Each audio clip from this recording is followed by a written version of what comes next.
So the sun is rising as we're sitting here in this very special place. عارفة المكان وايد قريب منك, and we picked it for this reason يعني. Okay. What does this place mean to you? مكان زي ما تشوفين في الجبل, طلعة حلوة, بحر. So beautiful. I like to come here. It's has beautiful views, beautiful trails. I usually come here to clear my head, you know, see a lot of creatures. I saw a fox once. اللي مخلي هالمكان مميز وايد إنه في الجبل والبحر, وهاي الشيء وايد يمثلك. أنت مغامرة, دخلتي في عالم الجبال, في نفس الوقت you're a triathlete. So that combines you swimming and cycling and running. And that means that you spend a lot of time in the sea as well as a triathlete. Yeah. So when did you get into this world of sports and adventures? Got into it relatively recently. Yeah, not recently. خلينا نقول a few years ago. If you want the specific year. Yeah, maybe. I think my first hike was 2017. Okay. Where was it? It was in Ghala. Interesting. Yeah, it was with the group called Explore and Challenge. I was just at that point just looking for something to do, and I heard that people go on walks on mountain. But like, okay, why? How? وليش في walks on mountains في عمان؟ فقلت يلا نجرب. I woke up at 5 a.m. to join a group of strangers on a walk on a mountain, and from crafts. Yeah, it wasn't easy for a person who didn't do any kind of like sports regularly or exercises or go out. You know, you get up there on the top and you're like breathing and your heart is pounding, but in the end I was smiling. I was having fun. The group was fun, the vibes were fun, the place was fun. From there, خلاص. You got the mountain vibe. Yeah, the Jebel. The mountain bike.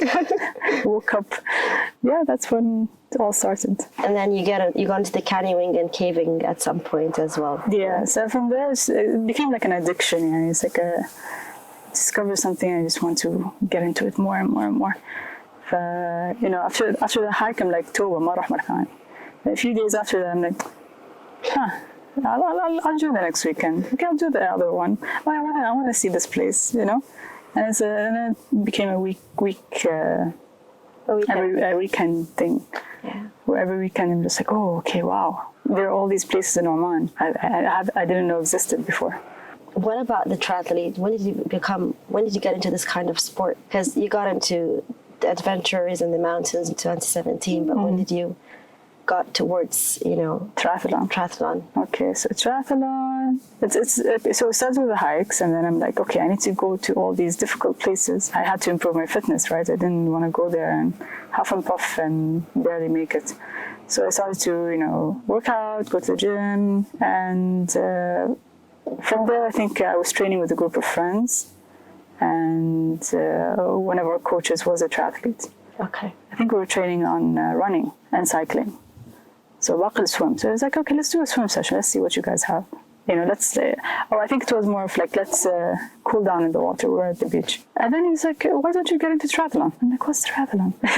It's like, it's a race where you swim, bike and run. And like, why? And why do people do this? And then I took it as a fun challenge.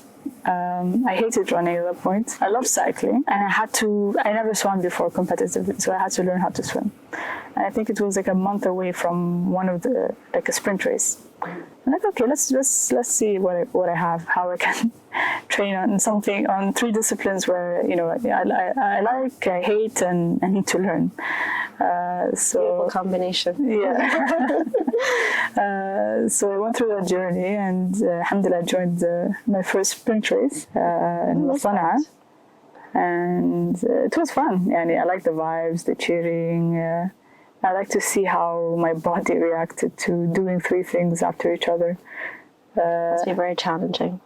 It was challenging, at the same time it's like it's kind of a shock, but I'm like, oh, it's interesting. Yeah. From there, I like the combination. I liked how it combines more than one sport. Test your endurance, and there's a good community here.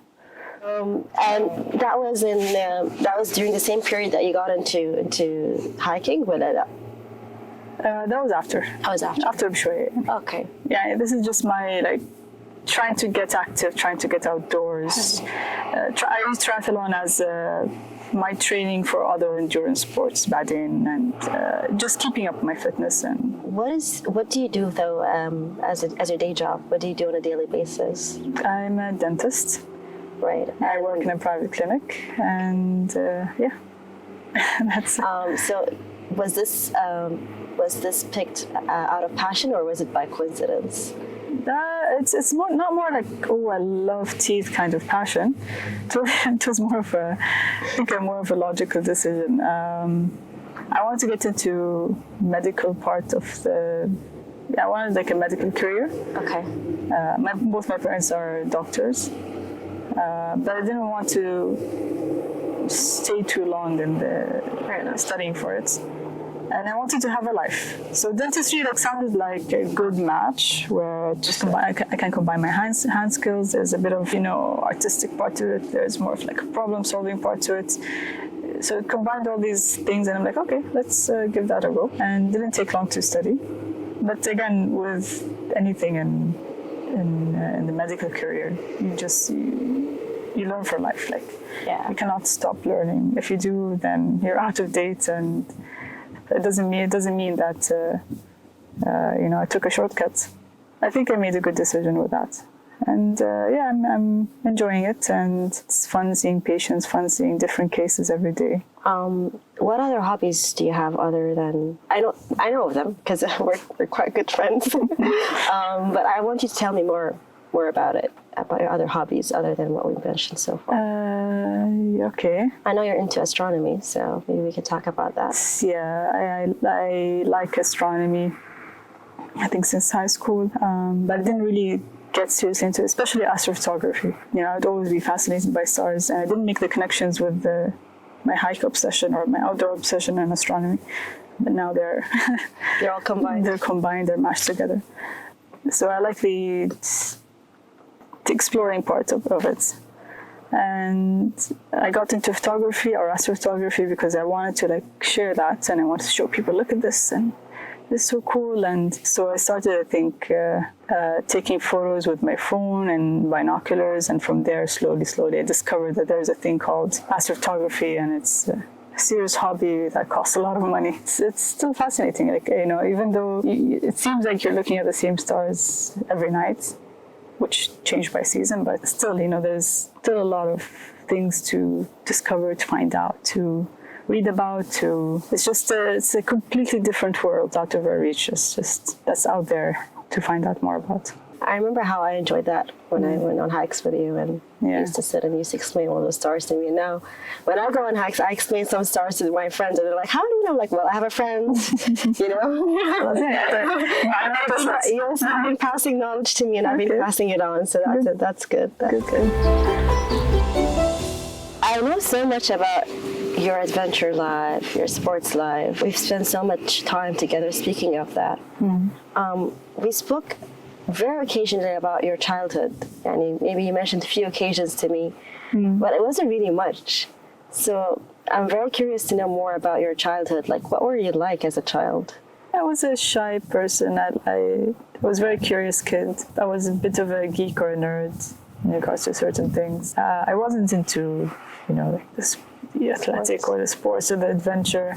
But alhamdulillah, as a family, we traveled a lot, and we explored different cultures. I think from there that the curiosity grew to explore also here in Oman, and from there I think the hiking started. And the moment that you entered this world of sports and adventures, which was quite recent, how did your family react into that?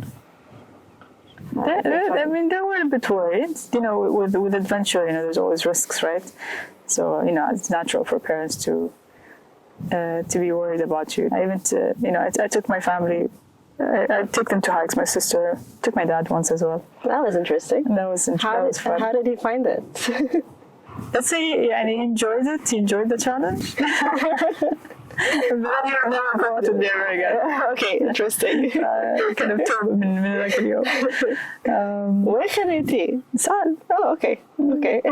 سأل أنا وزكاة خلي روح الودار. I'm like الودار أول مرة لا ما يصير. I think because everyone else was going, so yeah, he just wanted to try. Yeah, كان الحماس موجود. Yeah. I'm like, okay, let's go. And we can always go back, and I keep telling my dad that. But تعرفي the ego doesn't want to turn back, so I'm like, okay, يلا نروح. So was he like, who were they encouraging towards what you were doing as a family? Yeah, it wasn't that they were opposing or encouraging. There was يعني طبعا they were worried لازم أطمنهم و tell them it's okay, I'm going here, it's safe, and we're taking our precautions, and blah blah blah. I think they see me having fun. They see me, coming back, telling all these stories, and I think from there it's, خلاص, they get used to it. It's like, okay, this is Atheer, this is their environment. So they just accepted it with time, basically. Yeah. So like now you got into sports and adventures. Okay. But what would you think they would prefer you to be interested in doing, or do they have a specific thing that they wanted for you? I think it's the typical thing to be, again, when I was in school, to get good grades, to do well in my career as I grew up. Like both already. Yeah, like for example, my mom owned a business. She had a medical center, so I was expected to take over, but I decided not to. Okay.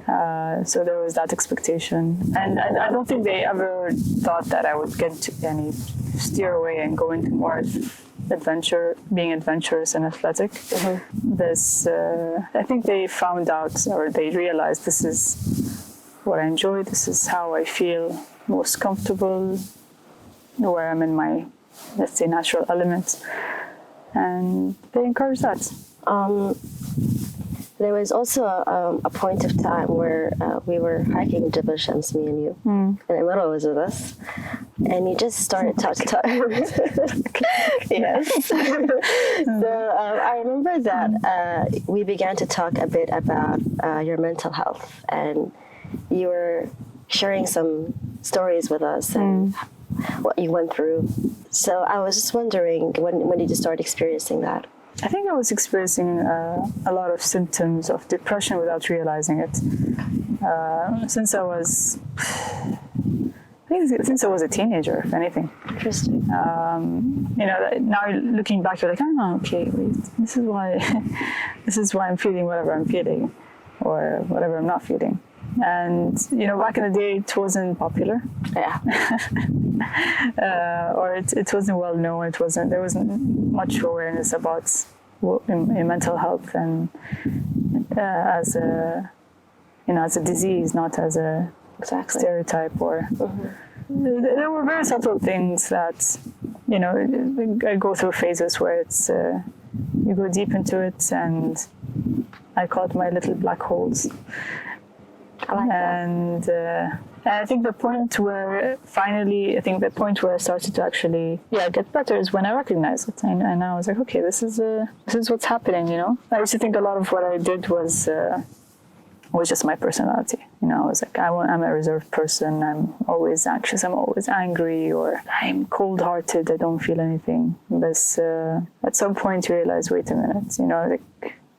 You get small little hints here and there, and like, wait, is this what I think it is? Is this like what I'm going through? And from recognizing it, not just recognizing it, more of accepting that it's there. I was in denial, I think, for a while after recognizing it. Makes sense. Accepting, this is when the journey of healing starts, and slowly you start working on it. It's a work in progress. Of course. It's not just definitely a one pill thing. It's gone. Yeah. No.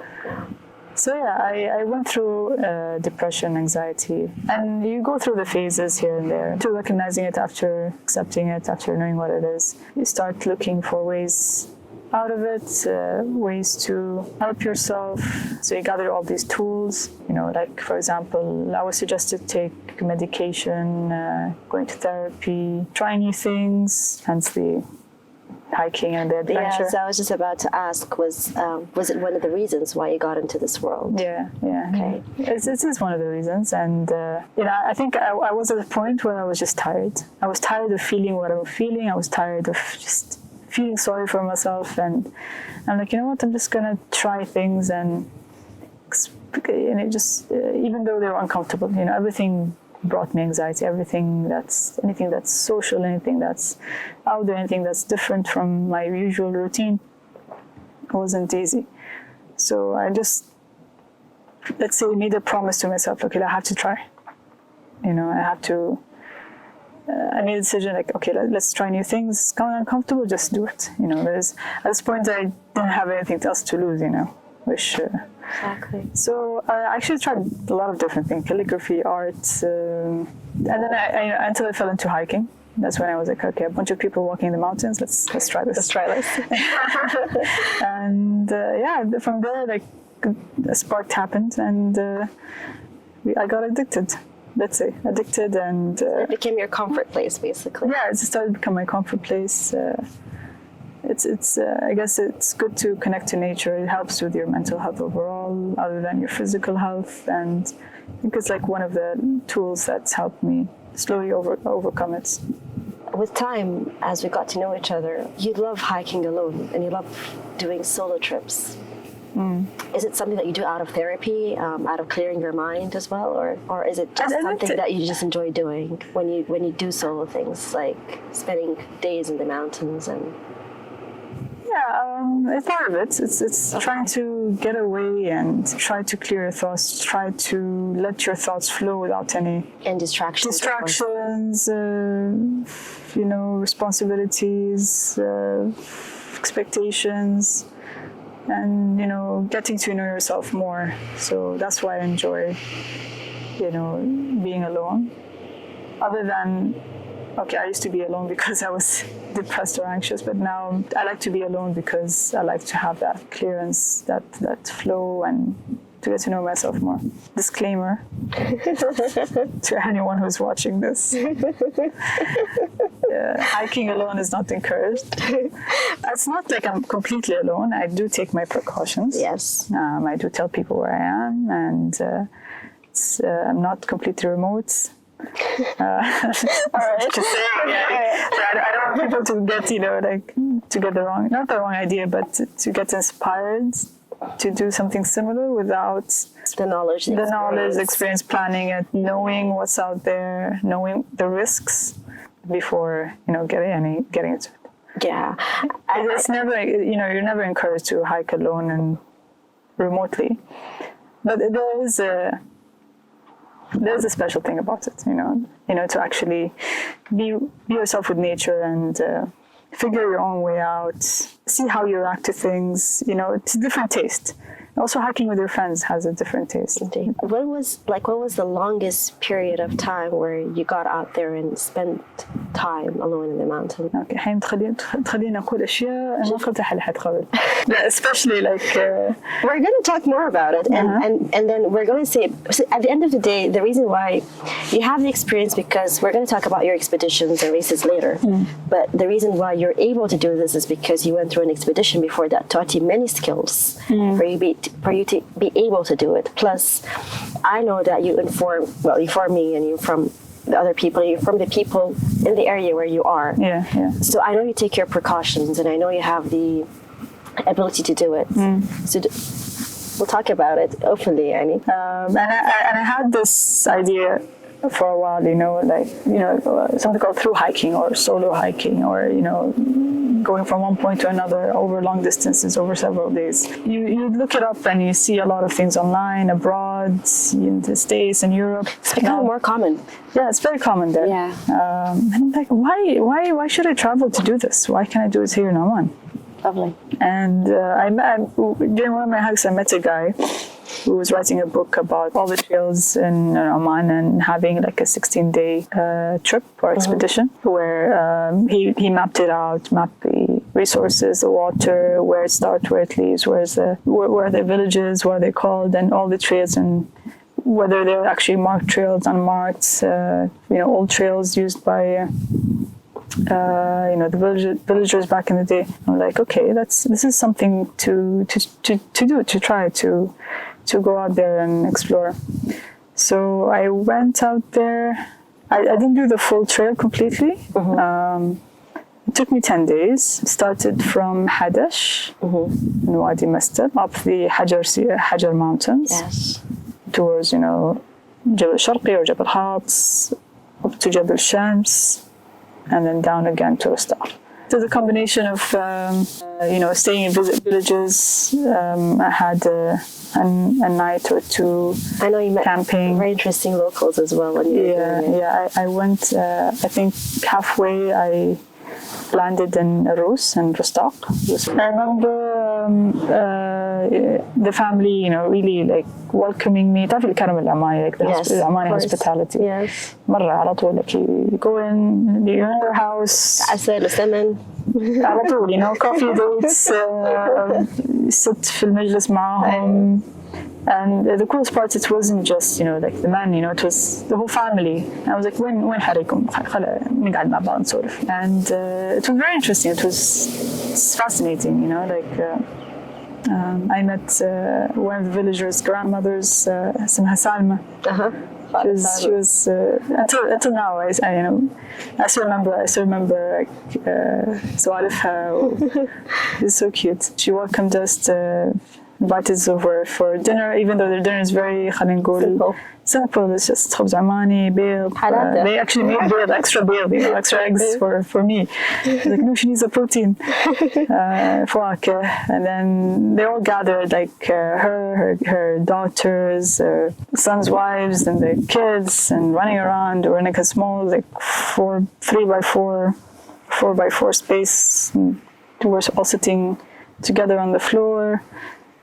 Just asking like, where are you from, what are you doing, why, and what, and it went on and on and on. They're explaining about, how their village, how Rus, changed throughout time, throughout النهضة and أيام التقابوس الله يرحمه.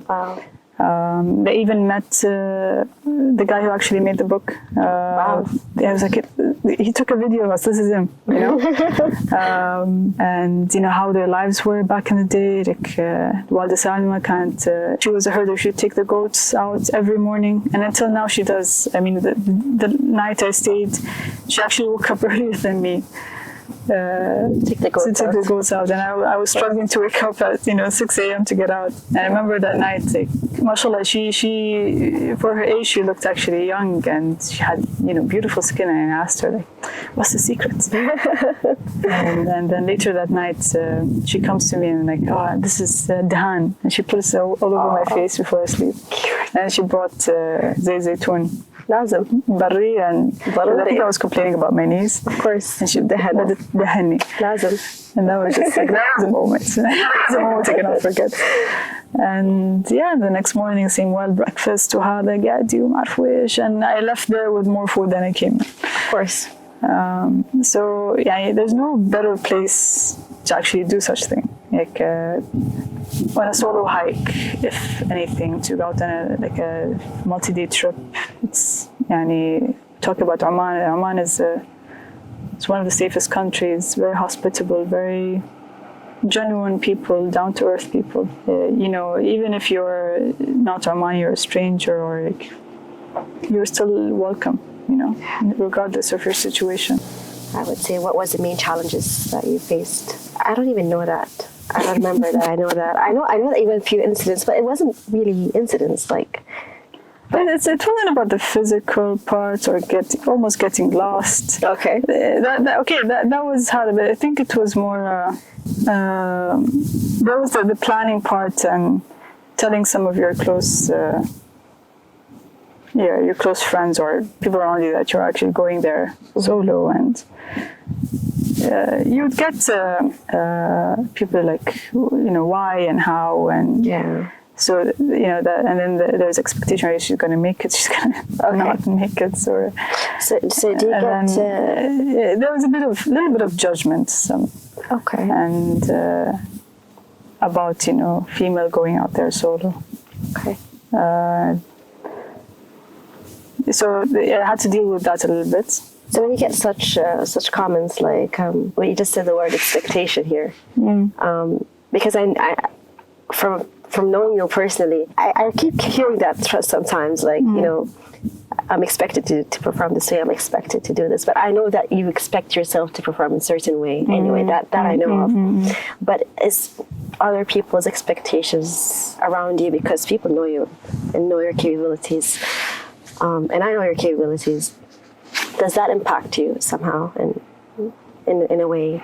Yeah, it does. It does. It does create some kind of pressure, fear, performing a certain way, and this has been part of me. You know, I used to think other people are expecting, but in the end, I was expecting for myself such things, and slowly learn. It's like, okay, there's those expectations. It's not from other people. It's from you, and how we can work around that. Yeah, it impacted, I think, a lot of my decisions in life. Slowly I'm learning how to recognize it, how to go with the flow and try not to expect many things. Fair enough.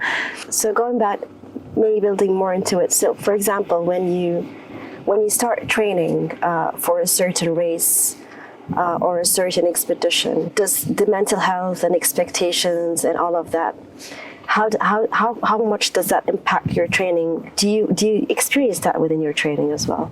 Yeah, you go. I mean, during training, you go through highs and lows. You know, there are good days, there are bad days, mentally or physically. Anything abnormal, or is it just, you know, the normal stuff that every athlete goes through? It's like I'm a super athlete. I'm a very, you know, casual person who, you know, likes to join races and likes to challenge.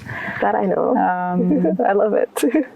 and you learn, and you know, every day is different, and every day you're in a different mindset or a different mood or a different physical ability, and you just need to remind yourself of why you're doing this. Remind yourself of the why and the little wins, as Marwa says. Yes, that's something I always remember. The little, like, in the end, you're not joining the race to get that medal, or at least for me, it's.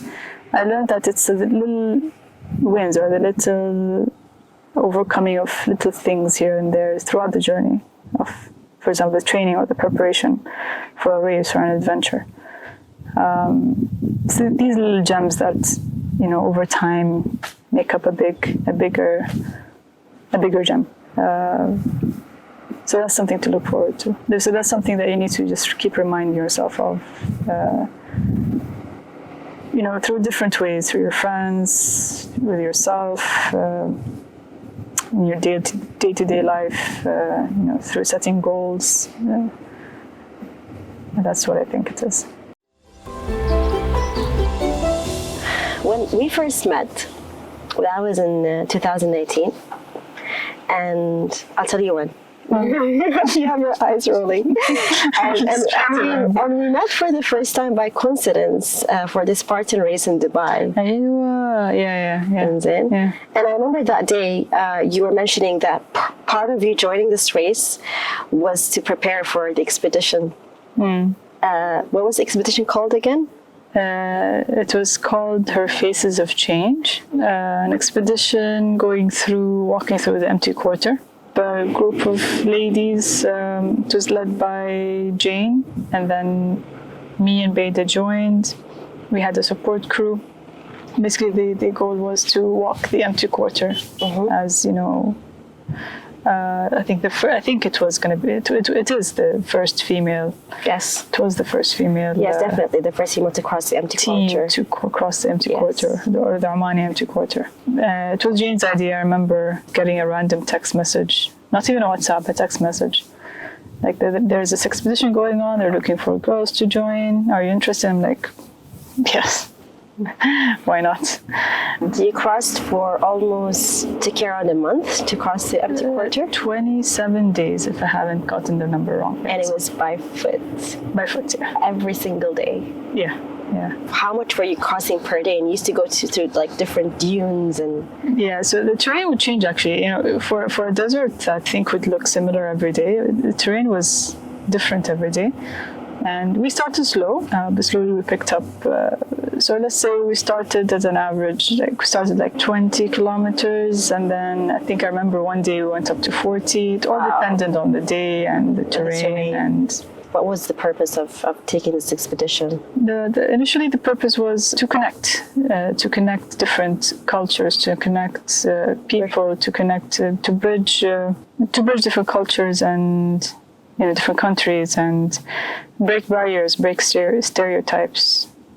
Stereotypes such as women doing such a challenging thing, or coming from a non-Western country or a more conservative country, for example, breaking the barrier expectations about your race, your gender, your weight, your color. So is this why it was called Faces of Change? Yeah, it hit on many levels. At least what I think. During the expedition shows the changes of our our personalities, our dynamics throughout the expedition. It meant, the changes that we go through ourselves, through life, changes that society goes through in different generations.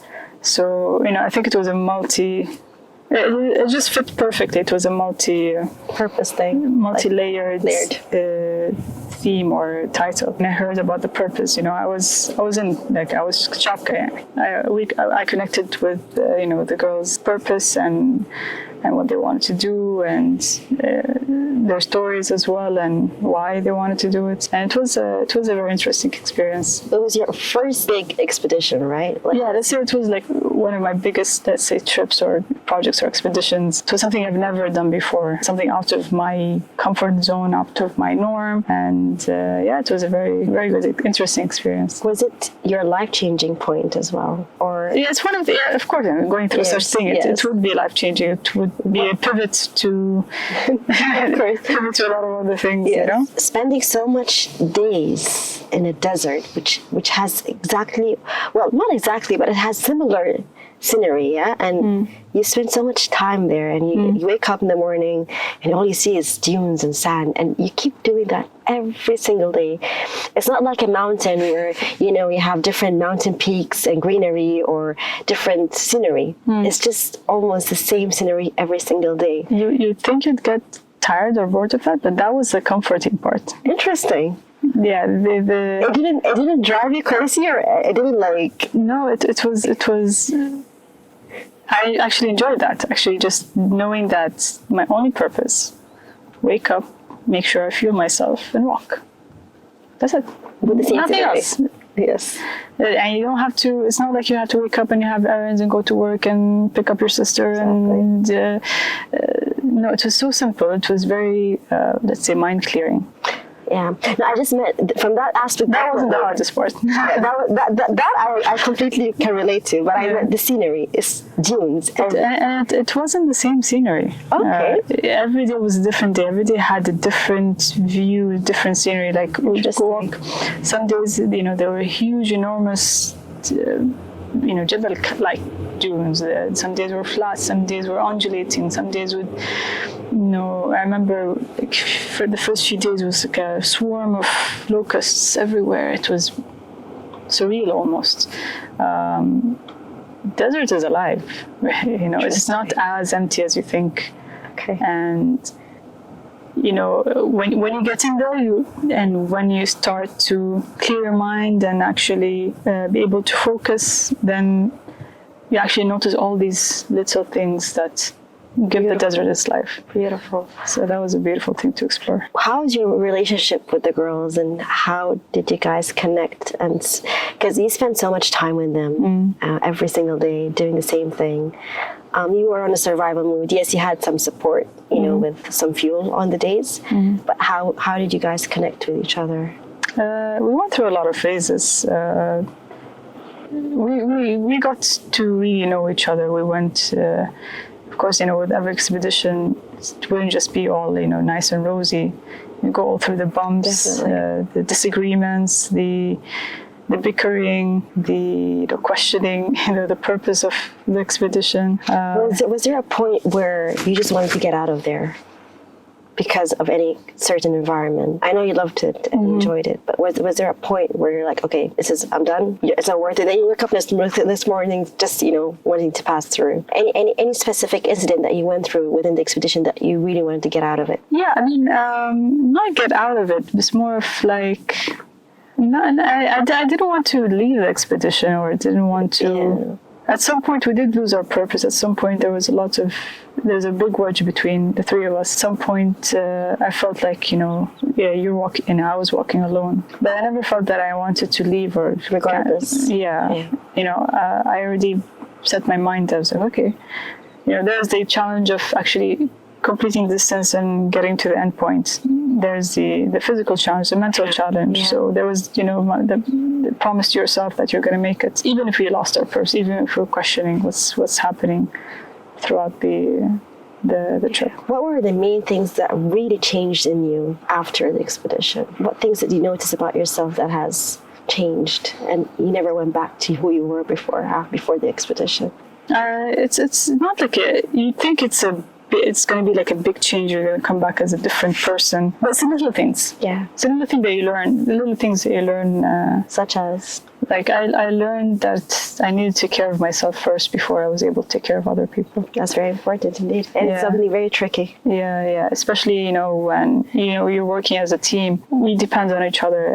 Everyone has their tasks to do or their purpose. Yeah. So in order to be able to be effective, in that team, or to be able to help someone else, you need to be able to help yourself and take care of yourself first so that you're able to give it on to the next person. I think that's one of the things I learned there. And you were in charge of the navigation part as well, yeah? So a skill that you actually developed as well. Yeah. It's something I learned during the planning phase, during the expedition itself. The support team. This is why I call Atheer the navigator.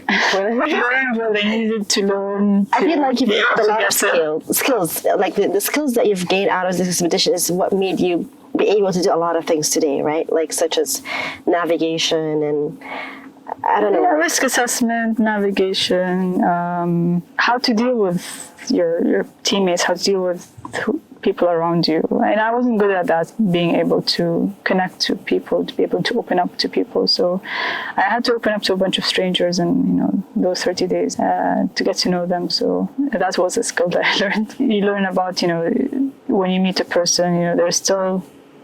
everyone has their own intentions, has their own personality, has their own goals, and how, that slowly unfolds during the expedition. You learn how, who supports you, doesn't support you. And so it's little things. And these are not little things. It's not like, I came back a different person. After the expedition, you feel like a different person, yet everything's the same, yet everything's different. It's such a bizarre sensation. Interesting. From all these little things that you've learned in the 30 days or the 27 days that you're away. What I wanted to ask you was, because you spend so much time in the middle of nowhere and doing the same routine away from, responsibilities and just waking up, doing the thing that you love and you're doing it every day.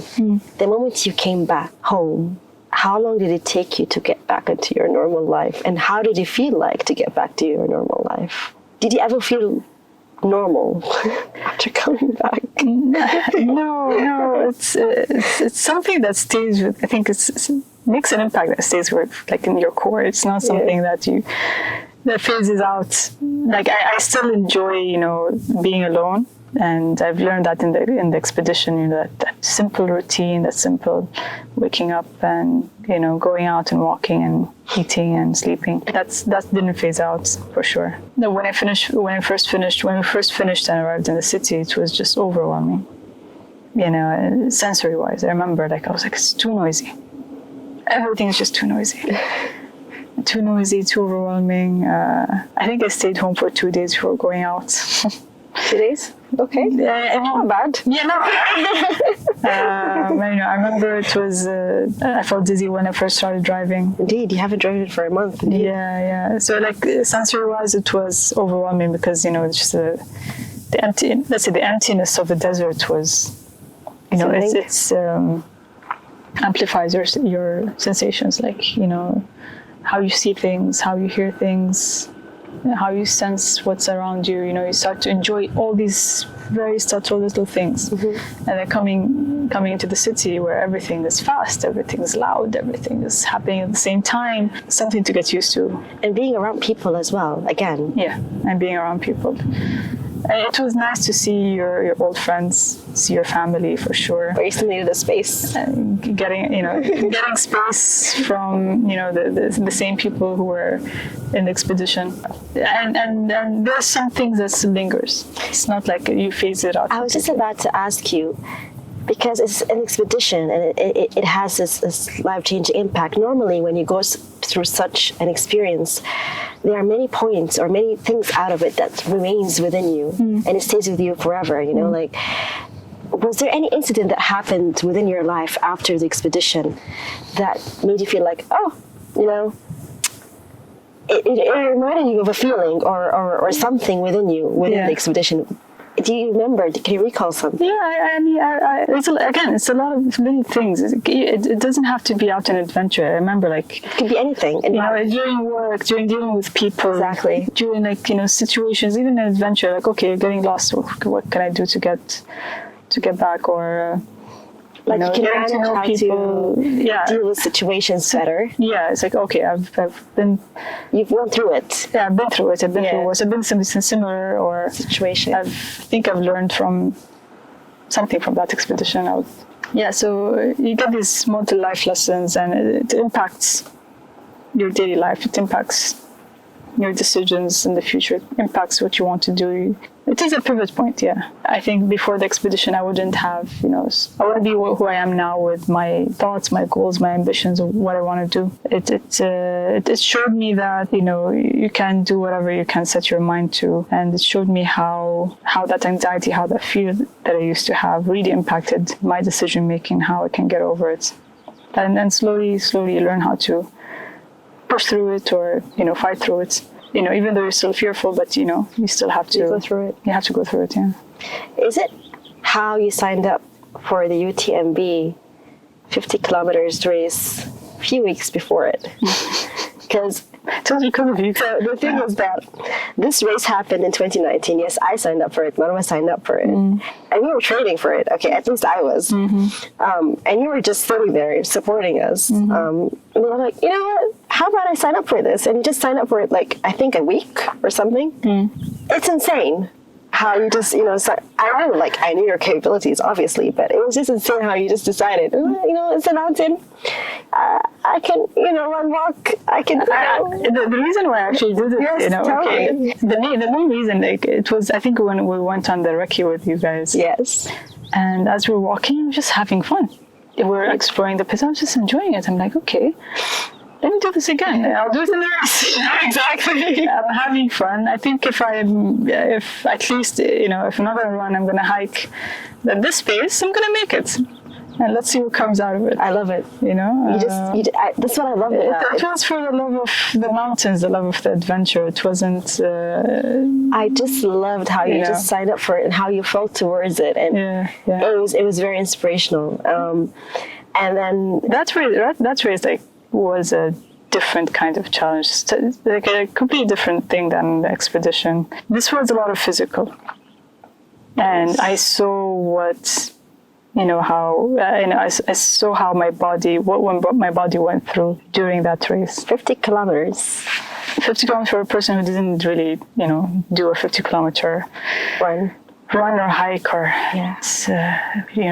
within specific 13 hours, for example. 12 hours, indeed. And I actually reached the limits. Like, I actually saw where, not the limit, but I saw where I broke that limit. And that was very interesting. So I remember, the last 7 kilometers, that was the descent part. The descent, yeah. It was dark. It was dark. You just see a bunch of lights, Al-Hamra somewhere there. And you're like, okay, 7 kilometers. I thought it was 5, it turned out to be 7. 5 kilometers, and I still have an hour to go. I think I'm going to make it. So I started just to, something switched in my mind. It just showed how it's not physical, it's here. Something just switched in my mind, which switched everything else in my body. And 10 hours after, doing the whole running and then hiking, for example, something just this كان يجيني طلع بدي يركض. I started running again. Okay, I started going down as fast as I thought I could. When I went down to Misfad, I started running, and all I was thinking, I'm like, there's no way I'm gonna get stopped at the checkpoints. Like, I just have 5 more kilometers to go. I don't care if they say anything. I'm just gonna run past them and get there. So yeah, that switch. That was the first time I ever experienced it. I can't explain to you, but it's like something taking over your body. I remember I had tears running down. I was in pain. I could not eat anything. I could not drink anything. Yet I was tired. Yet I was feeling all that physical crap. Yet my body was moving. Yet it was running. So that was a different kind of. That's the physical part of it. How did you feel like the moment you got into the finish line? Like you went through the finish line. How did you feel? Like, and I was, I was happy if I had to actually make it, without being stopped, for example. And then, you get this rush, this rush of, we've made it, and you're able to get through this. And I remember you said that things that you just explained to me, but I remember you mentioned that you did not know you can go that far. Yeah. Until you actually took this particular race. Yeah. And was it a push for you to sign up for your next, which was your first Ironman race? The first half Ironman, yeah. Yes, the 70.3. That was a few months later, because this race was like November 2019. Again, the usual no preparation.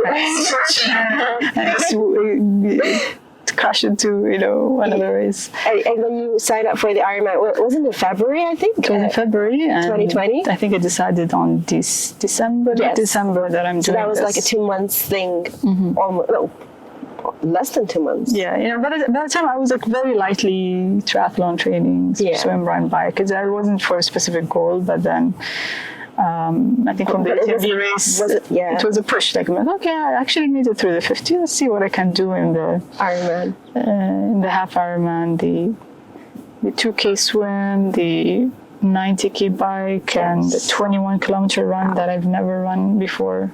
This race was more about breaking that fear barrier, that expectation. Okay. That I had for myself. That was a different thing. Like, everyone had a different purpose. I was very hesitant in joining. I had my eye on that race, and I was very hesitant to join. Why? I had expectations. Okay. But I didn't realize I had expectations. But I finally analyzed and figured, okay, it was because I had expectations. I wanted to do well, or I was afraid I wasn't going to finish. Okay. And I didn't want that fear. I had a fear of failure. Okay.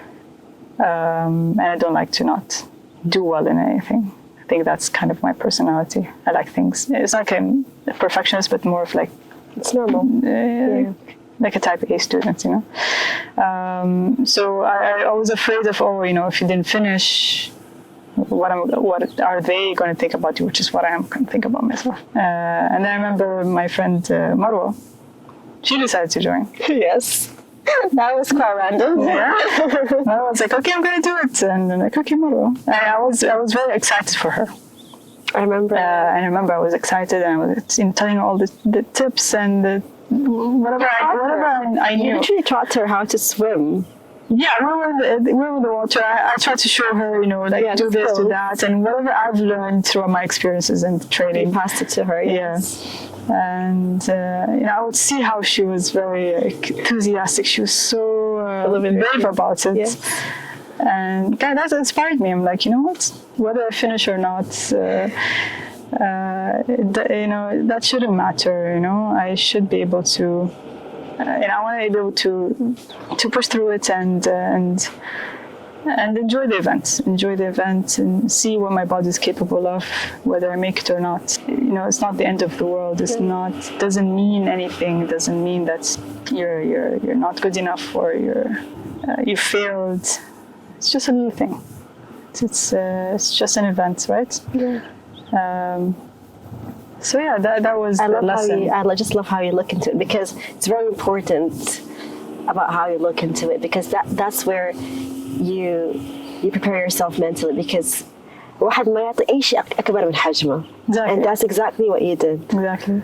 It's not what defines you, right? Exactly. So that's what fear does to you. It exaggerates, the consequences, the risks, and like it just exaggerates everything. It just makes it big. It's playing with your mind. And it's playing with your mind, telling you cannot do it, you cannot tell that if this happens, that will happen. And it's very important about how you speak to yourself as an athlete when you do such a big event. Yeah, this is something you learn. I think it's something you can learn. Some people are, lucky enough to have such a mindset where they're able to actually push themselves and encourage. Some people, they need to, I think from my terms, I need to learn how to get over my fears and find these little tools to do that. And I think at the end it's just like, just keep pushing. Just, there's always a light at the end of the tunnel. Definitely. There's just keep moving. Just keep doing. The moment you decide to, you stop, you say, you tell yourself, I'm not going to do this, I'm not going to, this is when you need to push. This is when, let's say, you stop living, I think. Right. Yeah.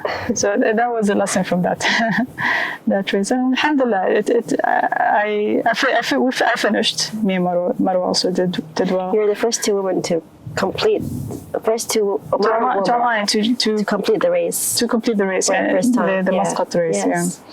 And there was that pressure as well. Yeah. It's really good to set yourself goals and expectations to strive towards it. Exactly. I want to be able to do that without putting that much pressure on myself. For example, sometimes I do. It creates a lot of pressure where it paralyzes you. So that's okay. Everyone has their own reason. Mm-hmm. People want, I want to break a certain time. I want to be able to finish, on the podium. I want to be able to just finish. I want to be able to train without being injured. Yes. It's personal. It's so it's not like, one person's goal is better than the other. Everyone has their own personal goals. Everyone goes through different their own challenges in life, and it doesn't mean that their challenges are less or smaller than other people's challenges. Definitely. Everyone goes through their own unique challenge. Exactly. It doesn't mean that you can compare them. Definitely. So everyone has their own race. Everyone, goes through their own thing. Your dream, goal, other than what things, I don't mention that you're going to continue, but do you have any specific aspiration that you really want to do so much, but it's not that maybe you didn't do it yet, something that you've always wanted to do, or something that you really want to aspire to do? I really don't have that. I don't have that ultimate dream, I'm going to do this yet. Okay. I'm still yet to find out. I'm still yet to discover that. I'm still yet to... Okay. I remember, for example, the expedition, I was really passionate about it. I felt like, I was driven. And after that, I was kind of lost. Okay. And not that I'm still lost, but I'm taking it in a way like, I'm just going to enjoy what I love to do. I'm going to explore. I think that's my goal. I want to keep exploring. I want to keep discovering. This doesn't have to be towards a specific event, towards a specific place, or activity. I love it. Until I get another kind of inspiration, then who knows? Your message to the woman, I would say, let's start with the woman, towards, seeking and going towards what they aspire and love to do. What message would you give the woman? Not particularly in what we do, but in general, what would you say to them? Through everything that you went through. Yeah, there's a lot of things to say, but what came up, right now is we need to support each other.